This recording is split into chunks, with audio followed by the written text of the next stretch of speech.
Hello everyone, আজকে আমার জিলাপি রেসিপিতে আপনাদের সবাইকে স্বাগতম। এই জিলাপি রেসিপিটা আমি বানিয়েছি আমার মেয়ের জন্যই মেনলি। আমার মেয়ে বারবার বলতেছিল, মা তুমি জিলাপি বানাও, জিলাপি বানাও না কেন? তুমি কত কিছু রান্না করো, আমাকে জিলাপি বানিয়ে দাও। তো মেয়ের আবদারে আজকে অবশেষে জিলাপিটা বানিয়ে ফেললাম আর আপনাদের সাথেও শেয়ার করলাম। এটা হলো মেনলি রেশমি জিলাপি। এই জিলাপিটা চিকন টাইপের হয়। এখানে জিলাপি বানানো মেন প্রসেসে চলে যাচ্ছি। এখানে আমি নিয়ে নিচ্ছি 1.5 কাপ পরিমাণ ময়দা, আর নিয়ে নিচ্ছি 2 প্যাকেট ইনো। ইনোটা দিলে টক দই কিংবা বেকিং পাউডার লাগবে না, এই ইনোটাই যথেষ্ট। ইনোটা দেওয়ার কারণেই জিলাপিটা ক্রিপসি মুচমুচে হয়। এরপর আমি দিয়ে দিচ্ছি এর মধ্যে 2 চা চামচ পরিমাণ ঘি। এই ঘি দিয়ে এগুলো ভালোভাবে মেখে নিতে হবে হাত দিয়ে,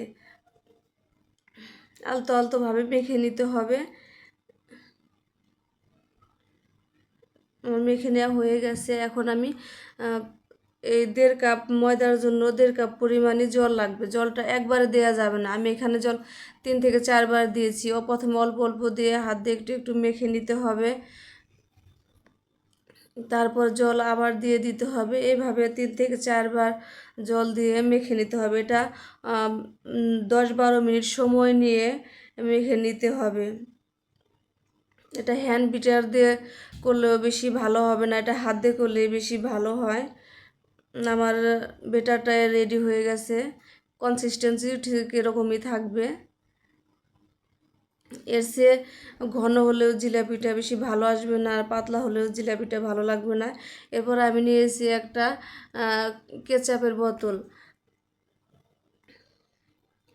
এটা একদম চিকন ছিদ্র, আমি যেহেতু রেশমি জিলাপি বানাবো এজন্য চিকন ছিদ্রযুক্ত কেচাপের বোতল নিতে হবে, যাতে জিলাপিগুলো সুন্দর দেখায়, চিকন হয়।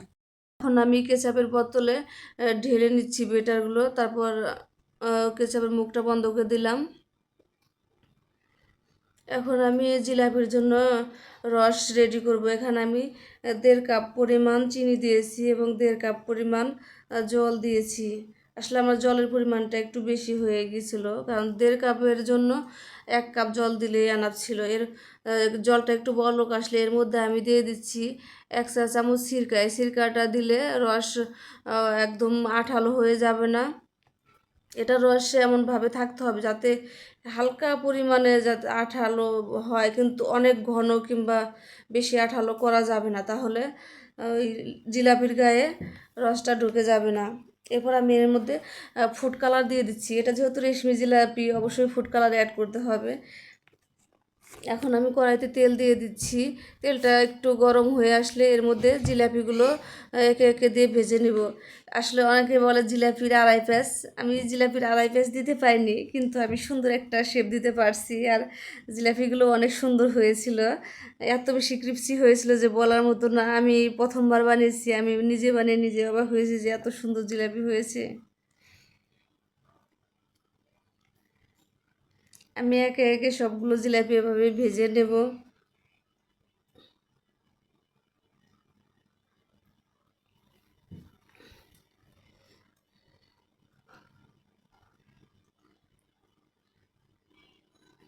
এই রেশমি জিলাপিটা দোকানের মতো ওই রকম আড়াই প্যাঁচের হয়নি, কিন্তু অনেক দোকানের চাইতে আমার মনে হয় বেশি টেস্টি হয়েছিল। যে কোনো খাবারই আসলে আমাদের ঘরে বানালে সেটাই বেশি টেস্ট হয় দোকানের চাইতে, আমি মনে করি। তাই আপনারা আমার এই রেসিপি ফলো করে বাসায় ট্রাই করবেন, দেখবেন সব কিছু যদি পরিমাণ ঠিক থাকে তাহলে জিলাপি অনেক ভালো হবে এবং খেতেও অনেক ভালো লাগবে। আর নিজের কাছে ভালো লাগবে যে আমি ঘরে নিজে জিলাপি বানিয়েছি।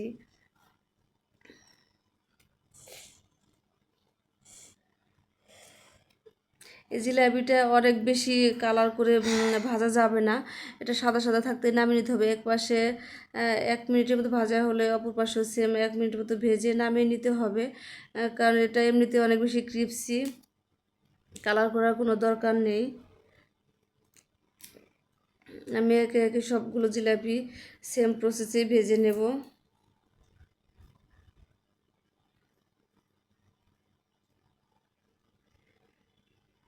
আমার এই জিলাপি রেসিপি যদি আপনাদের ভালো লাগে, প্লিজ সবাই লাইক, কমেন্টস, শেয়ার এবং একটা সাবস্ক্রাইব করবেন। আর আপনার ফ্যামিলি, ফ্রেন্ডস সবাইকে শেয়ার করবেন ভিডিওটা।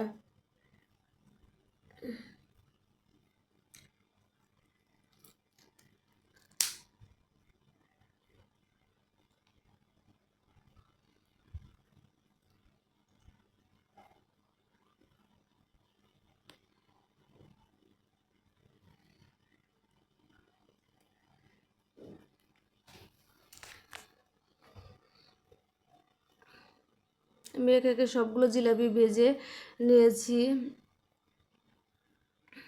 এখন আমি সেই জিলাপিগুলো রসের মধ্যে দিয়ে দিব। রসটা একটু হালকা গরম থাকতে হবে, আর জিলাপিগুলো হালকা হালকা গরম থাকা অবস্থায় রসের মধ্যে ছেড়ে দিতে হবে। আমি একে একে সবগুলো জিলাপি দিয়ে দিচ্ছি।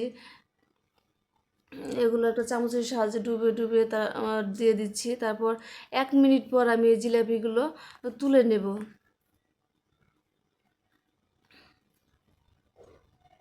দেখেন আমার জিলাপিগুলো কত সুন্দর একটা কালার আসছে, দেখেই খেতে ইচ্ছে করে।